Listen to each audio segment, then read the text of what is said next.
Yeah. And I got a lot of spirit going on right now. I feel really sensitive. Closet. Dave. Wherever. Closet. Good. All right. Well, all this is for Don. I don't feel great yet. All right. So Don Peterson, Donald Glenn Peterson. Don is a native Denverite, and in addition to helping others as a practicing attorney, Don is also counsel for Sweden, appointed in 1984, covering Colorado, Wyoming, and New Mexico. It's a good thing we're going to be talking about, expiring, all that kind of stuff, dying, do what we need to do. Anyway, Don, in this capacity, Don has helped many Swedish citizens immigrate or find employment in the U.S., including Peter Forsberg, Gabriel Landskog of the Colorado Rockies. In 1990, Don formed the Swedish-American Chamber of Commerce of Colorado to promote business and trade relations between Sweden and Colorado, such as recent opening of, sorry Don, IKEA in Centennial. There we go. My eyes, I can't see. Don has donated his time as counsel and as a sincere thank you to the Swedish government for his efforts. Don was knighted by the King of Sweden in 2003. I didn't know that, Don. That's really cool. So without further ado, please welcome Don Peterson. Sure, Don. All right, man. I'm here Sure, for Don. I'm here for about 20 minutes and I'm gone. Okay, well, thank you very much. The association has asked me to do a presentation on what happens when your client dies, but the real title is The Scariest Thing That Can Happen to a Realtor. And what's that? You don't get paid. Why not? The closing didn't occur. Well, what happened there? Turns out your client didn't really own the property. They just told you they did. Now, clients aren't being fraudulent or false or even facetious. They just don't understand. They said, oh, I inherited it from my parents. It says it right in the will. But the title companies know that you need to open a probate estate and have a personal representative's deed and actually transfer the title from the estate to a living person or from the estate to a potential buyer. So at your tables, I put a little pamphlet talking about what happened when your client dies, clearing title to real estate. So most of you know Colorado is a joint tenancy state with rights of survivorship, but the deed has to say that. JTWROS or joint tenancy or some words to that effect. Otherwise, the presumption is it's tenants in common. And so that means that each of the owners has an undivided, say husbands and wives, if they own it as tenants in common, each has an undivided 1/2 interest in the property.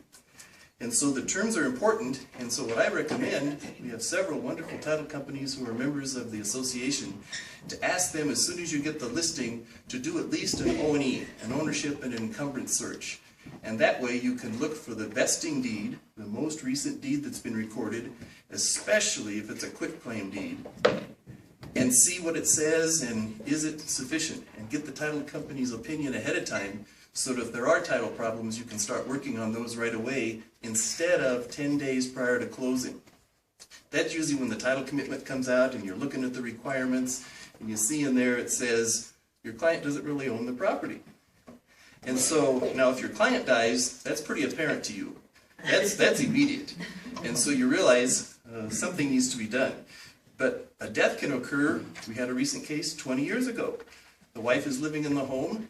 The whole time she's thinking, well, we own this as joint tenants. When I get ready to sell it, which was the case, she was hiring a realtor to sign a listing agreement and putting it on the market and have a buyer. They have a closing date. Title company says, well, no, the deed never said joint tenants with rights of survivorship. It's tenants in common. Well, my husband died 20 years ago. Well, his estate has been the owner of an undivided 1/2 interest for all these 20 years. You now need to open a probate estate, have a personal representative's deed, transferring the property to you, which we did. These are real cases I'm telling you about. We accomplished it, but it's quite often it can't occur within 10 days, especially if there's no will. It's very important to have a will because then you can name who you want to be your personal representative, and it's clear who you want to have be the owner of your property. So I recommend you work with the title companies ahead of time and right away, even when you sign the listing agreement, not that your clients are lying about it or that they just probably don't understand or know. When they say, oh, I inherited this property, find out, was there a personal representative's deed? Was a probate estate opened? Or if it is in joint tenancy, under Colorado law, all you have to do is record a certified copy of the certificate of death in the county. But that needs to be done, that step. It's not just automatic. So when no closing happens, that's the scariest thing because you don't get paid. There's no commission.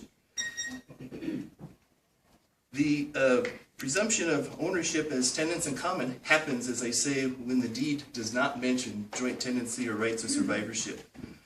There is something in Colorado called a beneficiary deed, where an owner can remain an owner of record, but then at death, in this deed that gets recorded at present during the owner's lifetime, can name beneficiaries to become the owner.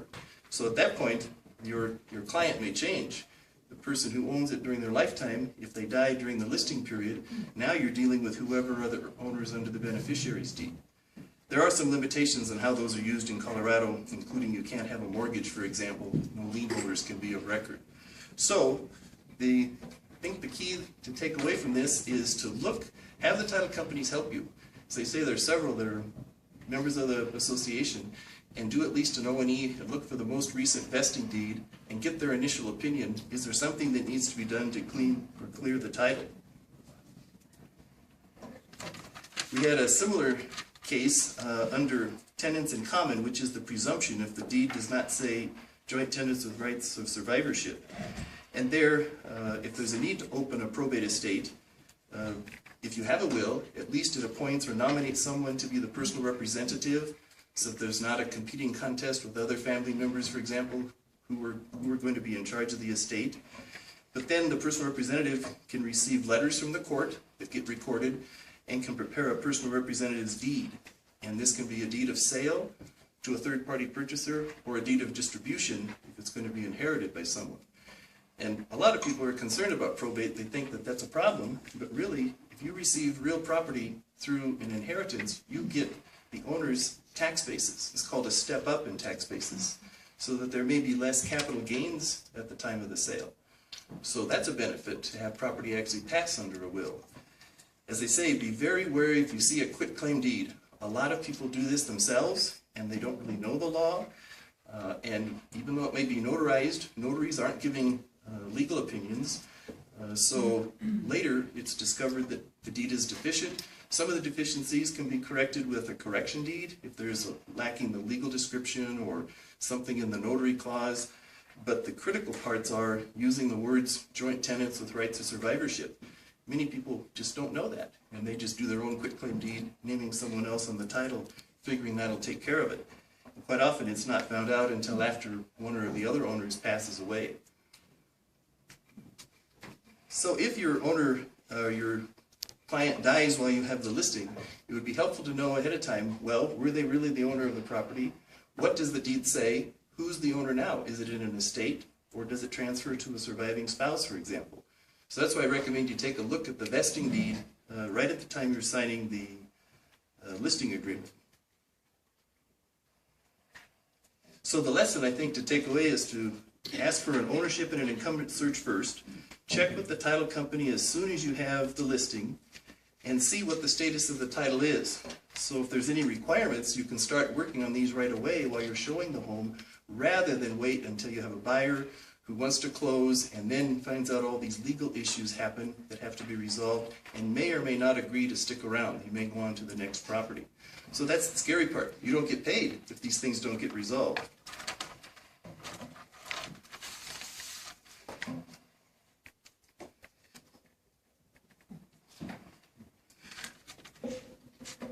If there's a deceased owner, sometimes if the title, not always, when the title is in joint tenancy, you can simply record a certified copy of the certificate of death in the county where the property is.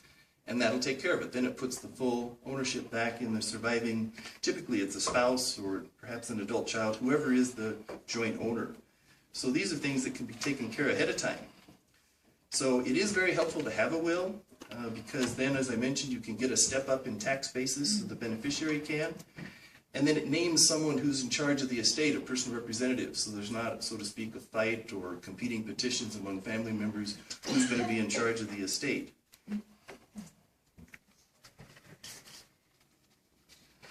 When you get the title commitment, take a look at the requirements, and quite often this will be the first clue that there's something about the title that needs to be corrected. And if you knew this ahead of time, then it helps to avoid the problem, the scariest thing that happens to realtors, there's no closing and you don't get paid. We had a recent case where the title was in the name of Mary Jones and Bruno Jones, and the title company was asking for Bruno to come to the closing to assure and bring current valid ID, to sign in front of the notary and so on. And that's when Mary says, oh, well, Bruno is my beloved St. Bernard family pet. She wanted to be sure he was taken care of by adding him to the title herself with a quitclaim deed. She thought that would take care of it. In that case, it required an actual quiet title lawsuit to give notice to everyone who may have any interest in the property and end up with a court deed. We've also had issues where the second person on the title turns out to be a minor child. And again, it's just a parent thinking, well, this would be a great way to provide for my child if I should die. The child will have this property to rely on and so on. But under Colorado law, minors cannot be owners of property. So that required opening a conservatorship, having the court appoint a conservator who would represent the child, sign papers legally under letters of conservatorship that then get recorded. And then, of course, the interest that pertains to the minor gets separated and put into a special account. So in a way, it accomplished what the parent wanted, but it did so really improperly under the law, and it was a surprise to the realtor at closing, or before closing, when they got the requirements from the title commitment. That's a long process to go through a conservatorship and so on, with notice and a hearing and like that. So I think the takeaway about all this is to be sure and ask the title company to do an O&E ahead of time. Look for the vesting deeds so that you're not surprised or worse, scared, because that's what can happen when there's no closing. I would ask for questions, but I have a little handout, and I think if anybody wanted to talk with me later, because our time is sort of limited, I did ask for a little extra time today because they wanted me to do some Halloween magic or feats of leisure domain, sleight of hand. And so every magician, worth his salt should be able to produce a rabbit out of his hat and saw a beautiful lady in half.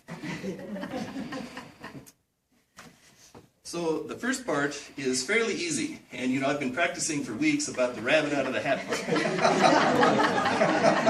Now I told them, usually I do children's shows, and so maybe you just have to use your imagination and, oh yeah, I know what they're thinking. If this is how he produces a magic rabbit, how's he going to be when he saw Shelley in half? Well, let's ask Shelley to come up here. She's been a good sport to assist.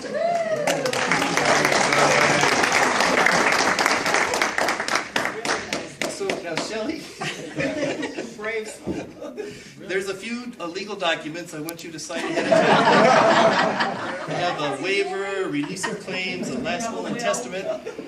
Yeah, and so there's a lot of fine print. I don't know. Nancy just said she wants my jewelry. Yeah. Oh, we can write that in. In the will? Yeah, we can put that in. Okay, before she signs, I'm a notary. It does take two witnesses and a notary and a lot of fine print to read. I don't know if we have time really to tell you what, we're going to use magic instead to protect you. Don't worry about the legal documents. Yeah. So let's see. Oh, here is the actual sawing part, and I just wanted you to show. That's a real saber saw.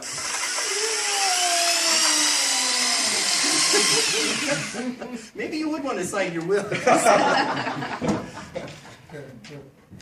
No, listen, we're going to use magic, and so don't worry about a thing. I brought the magic wand, and I want you to just wave it around so that we have a whole area where the magic wiffle desk will be around, and so be very careful. Have you ever held a wand before? No. Okay, be very careful. You don't want to just wave it indiscriminately. We'll change the first 3 rows of realtors into frogs. And then they'll crow. All right. Yeah. So strategically, I could. Strategically, you can. Okay, so Shelley, this isn't how we we practiced it? Practice. I don't want to be a frog. I'm gonna- Okay, sorry about that. We may need some volunteers. Clay, how about Clay? Kelly, come on up, please. All right, Clay, if something goes wrong, I want you to call 911. The Swedish hospital standing by. Don, 2004 is calling. That was your phone back. Oh, Wow. see if you can get a dial tone. Oh, yeah. Yeah, I think the battery's not really. dead. No battery. That's not working I'm either. going to call Mark Kinslow. He'll know. Shelley is becoming afraid, very afraid. Nothing is working. No. This doesn't work. All right, okay. Great. Well, we'll have our own. Here, Kelly, have the first aid kit Okay. handy. There are Band-Aids in there? Well, take a look. Let's make sure. Yeah, you better take a look. Hold it up. Well, that was my last assistant. She was a little chicken about this. Yeah. I did that chicken leg. So, okay. One thing I want to be very careful about when we start. I don't want to have any blood squirting on the carpet. Because you know, whoever donated this would just be beside herself. Yeah, or Shelley. Or silly. yeah. Somebody got a carpet connection, maybe that'd be good. Yeah. So okay, well here I want you to put on the protective eye goggles, and then maybe just come right over here, and we have the wonderful massage table. Down here? Yes, head up this way. Come on over. Oh, do I need anything to protect my shirt or anything? Yeah, maybe. Here, let's see. If it starts squirting out, just Thank you. All right. Okay. Good. yeah. So okay. Hey Don, I'll take the boots too. All right. Good. So let's just put this. You're so bad. Right there. Okay. Maybe good. All right. Now I mentioned if any blood gets on the carpet, there will be a problem. Okay, so I'm just going to put this here to kind of protect the carpet. Yeah. Okay. Hey, Don, one more thing before you start your magic. Yeah. Yes. You know, Shelley's going to do some help in renovating the better get it done area. fast. I do need to get that fast. So, Yes. because who am I going to call up this carpet to be repaired? Ghostbusters. Oh, yeah, okay. Well, Shelley said, should she be afraid about this? I told her I did this one time, but as a poor magician afterwards, I had trouble making ends meet. Yeah, these are. All right, so let's see. Wow, that is loud. You know, this calls for ear protection. I think. Yeah, that's much better. Oh, yeah, be sure the blood doesn't get over the front there. Yeah. Because we have to pay for that too. Now, Shelley, I'd like you to hold on to this. So wrong. Doesn't seem looks so peaceful and natural. Okay, a little higher there. Okay. I don't want to get stuff on me. Okay, you ready? Let's just. Oh, that's right. I forgot to read the warning. Can't believe that. The saw says, warning, guaranteed not to riff-raff, wrinkle, squint, squat, stoop, fade the moonlight, or run down at the heels. Well, that's not bad. No, that covers it, Don. Yeah, but there's some disclaimers here. It says, not to be used for a flotation device, or with anyone named Shelley or Don. Well, but we're using magic, right? I hope so. Okay, on the count of three, we'll just see. Are we ready? You know, 1, 2, 3.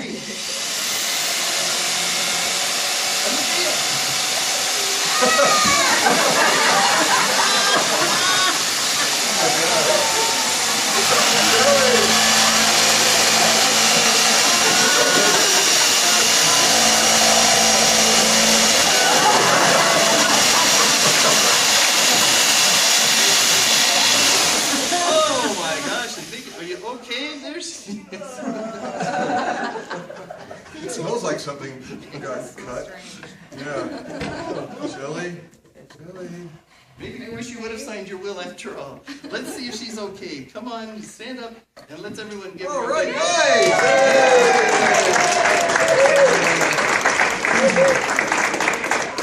Thank you so much.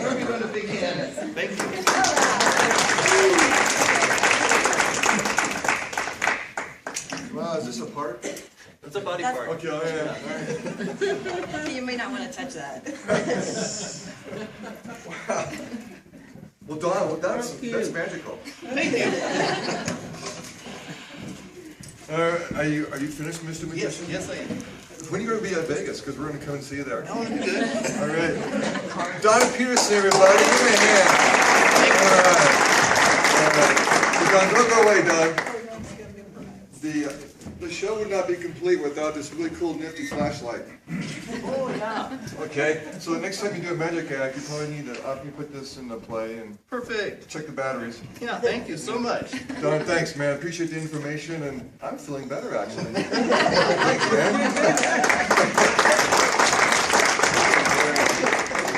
man.